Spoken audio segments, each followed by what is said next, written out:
నూతనం సుకృతం ఈ రామచంద్రుడే లోకరక్షయని అంతరాత్మ పలికే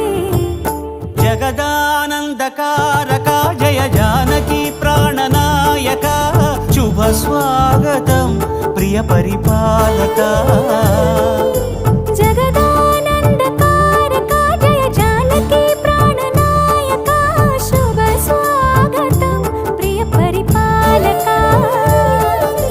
మంగళకరమౌ నీరాక ధర్మానికి వేదిక అవుగాక మా జీవనమే ఇక పావనమౌగాక